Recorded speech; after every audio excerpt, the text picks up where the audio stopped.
life of FPS Russia ended up being even more insane than anyone ever expected. Sure, blowing stuff up with tanks, guns, and rocket launchers on the daily had already set the bar of insanity higher than any other YouTuber. However, this was only the beginning of what would become FPS Russia's incredibly turbulent life. One of the key people in the FPS Russia YouTube team was murdered, the channel was slowly shut down following a battle with the government, and to add a cherry on top of the cake, FPS Russia was then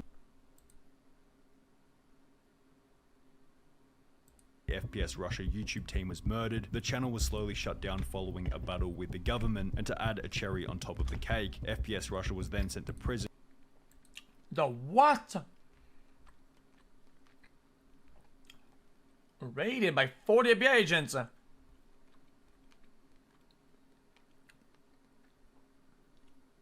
Top of the cake, FPS Russia was then sent to prison for a variety of different reasons, in the process losing his $400,000 gun collection. It's probably safe to say that in the beginning, Kyle Myers, the creator of FPS Russia, wouldn't have expected any of this. He wouldn't have expected that his channel would become the 9th most subscribed on all of YouTube in late 2012, and definitely wouldn't have expected that it would eventually land in prison. So how did he fall into such an unbelievable position? Well, the Russian gun shooting gimmick was actually started for somewhat of a hilarious reason. Kyle Myers, the creator of FPS Russia, had been uploading Call of Duty Modern Warfare 2 videos, pretending to be a Russian man by the name of Dmitry Potapov, at a time when, for some reason, badass Russians were just a prominent part of popular culture. Hello, my name is Dmitry Potapov, and I've been making gameplay commentaries for a very short time, but happily, everyone seems to love my video. I have 6,000 subscribers. Despite completely faking the Russian element of his persona, there was another part of his act that was completely and utterly real: his love for guns. Kyle had been living on a farm in the US state of Georgia, on which he owned a grand total of 53 guns, and after feeling as though Call of Duty did a poor job of accurately depicting how these firearms worked in real life, he'd make it his mission to display the difference between guns in gaming and guns in real life. In an interview from November 2010,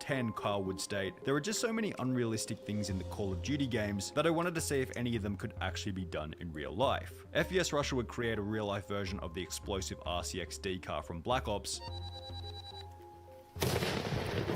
while also test firing many other guns from Call of Duty, such as the MP5, Tommy gun, and AUG assault rifle, all of which being done over the top of his fake Russian accent that was being further popularized, at least in part, by Nikolai from Black Ops Zombies at around the same time. These videos were uploaded and interwoven with his Call of Duty gameplays, but with his real-life gun videos gaining more than 80,000 views a video, and his Call of Duty videos gaining between 20,000 and 40,000 views a video, it makes sense as to why FPS Russia would then discontinue the Call of Duty gameplay and start doing nothing besides shooting different guns for the viewers of his YouTube channel. Fair enough. Hello my friends, this is FPS Russia again. In the last video, everyone wanted to see F2000 kill Justin Bieber, but many people wanted to see a 50 caliber Desert Eagle. Only a few weeks after making the switch to exclusively posting real-life content, FPS Russia began to grow unbelievably quickly. His 50,000 subscribers turned into 250,000 after only 4 months, which then turned into 1 million subscribers only 4 months after that. His popularity gave him the opportunity to showcase bigger and better weapons, which then helped his channel to grow even more, creating a cycle ensuring that the channel would seemingly thrive forever. In December 2012, only 2 years after he began posting IRL content, FPS Russia would peak as YouTube's 9th. I was a big fan of the explosive ammo and shit like that you would throw onto like get bales of gas or some shit and we go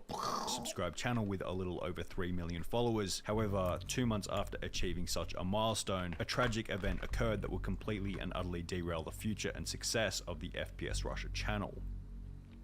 In order to source all the guns used in the FPS Russia videos, someone in the group needed to have a federal firearms license. This very specific license, which allowed the individual who held it to engage in business relating to the manufacture of ammunition or firearms, was held by a man named Keith Ratliff. Being the owner of the team's federal firearms license, the co-founder of FPS Russia, a gun store owner, and a part owner in a custom firearms business named FPS Industries, Keith Ratliff was integral for the channel to have a constant flow of new and novel weapons. So when he was found dead with a bullet in the back of his head on the 3rd of January 2013, only 2 weeks after FPS Russia became one of the most subscribed channels on all of YouTube. It's really no surprise that everything plunged into a state of chaos. Not only had FPS Russia's life flipped upside down overnight following the murder of a friend who regularly appeared in the videos, but he had also lost the individual responsible for sourcing the channel's firearms. Following Keith Ratliff's death, the FPS Russia channel would go completely silent, presumably to mourn the death of their team member and to figure out how they would continue to source new guns for the channel. FPS Russia wouldn't return for another 2 months, but with the passing of time, he stated that he was ready to get back into making content. And we're back in action. So as many of you know, we lost a member of the team about a month ago, but I felt like it was time to get back into the swing of things, get back to the firearms, and most importantly, get back to entertaining you guys. However, the United States government seemed to have a different idea. Only a month after he returned to YouTube, his house and his dad's farm on which he filmed many of his videos would be raided by 40 agents from the Bureau of Alcohol, Tobacco, Firearms and Explosives, stating that he had been using potentially illegal explosives to earn money through YouTube. The county sheriff stated that these raids were also in connection to the suspicious death of his former business partner, as the murder was still unsolved almost 3 months after having occurred. The 40 agents who raided FPS Russia's house on that day left empty-handed. He had nothing illegal to hide. However, this wouldn't be the last raid of FPS Russia's house, and following the first raid and unsolved death of his former business partner, the government became more scrutinous, imposing what he considered to be unfair regulations on his channel. I've always had like rules and regulations imposed on me that no other like gun YouTube channel had imposed on them. I've been warned by like federal agencies and like district attorneys and stuff that like, don't do this or we'll come and get you. FPS Russia was now fully aware that the government had a close eye on his YouTube channel, so possibly fearing further legal ramifications. In the same month that his house had been raided and a month after Ratliff's death, FPS Russia would delete 33 million views worth of videos from his channel, then go on yet another hiatus. However, this break would last for not 1, 2 or 3 months as it had previously, but rather he would go completely silent on all social media for 9 whole months. And it has been a very long time since we've uploaded the video. And it's been a while since I've posted on social media as well, and I wanted to first of all explain that I've been through so many times where I've been trying to set up production days, working with film crews, working with high-speed stuff, and everything fell through. With 9 months being the equivalent to about 9 years in YouTube time, upon returning from his hiatus, the channel had unsurprisingly slowed quite dramatically. His subscriber growth had dropped from 200,000 a month to between 50 and 100,000 per month, while his viewership dropped from approximately 15 million per month to around 7 million per month. The monthly viewership and subscriber drop of around 50% was actually somewhat mild, considering he took close to a whole year off. Guys, who cares if it's an accent? The channel is a certain name and has a character that he's playing the whole time. Who the fuck cares? Seriously, literally who cares? Nobody cares, man. However, a drop in his monthly view and subscriber count wasn't the only YouTube related problem that FPS Russia had been facing. Overhead's crazy for one thing. Like the overhead for making one of the videos, and now with YouTube monetization, demonetization, that makes it real hard. Throughout 2015 and 2016, YouTube monetization rules were changing, and from what FPS Russia said in the previously shown clip, the changes were clearly affecting his channel, making a profitable production harder and harder to produce. Now there's no hard evidence for this, but FPS Russia may have also been growing tired of the same old video format, putting on a Russian accent, introducing a gun, saying that the target is gonna have a bad day, then blowing it up over and over again, must have been getting monotonous as his channel was approaching 5 years of age. This might explain as to why the quantity of uploads declined dramatically. In 2015, he would upload a total of only 9 videos, equaling less than 1 per month, but while the video uploads were decreasing, the gun collection definitely wasn't. And the fact that FPS Russia had so many firearms registered, holding the highest license available, meant that any government agency could turn up at his house at any time and search his things for even the most minor of suspicions. Because of the types of firearms that I owned, we're able to search my house regardless. You didn't have a regular license, you had a super license. No, yeah, I had the highest level of licensing for everything. You're kind of on a database of like, oh, this guy has this, they have the right to come in. FPS Russia had been seen by police wearing a pair of shorts, which apparently gave them authority to search his house as they had 4 years previously. They wrote a warrant that said they were able to search my home due to the fact that I was wearing shorts. This time, however, the feds would not leave empty-handed and rather found a small amount of hash. Is that because, according to the license, if you're around the firearms, you need to be like fully clothed so you don't get like shrapnel or like pieces of metal that fly onto your skin or something like that for a harm or something like that?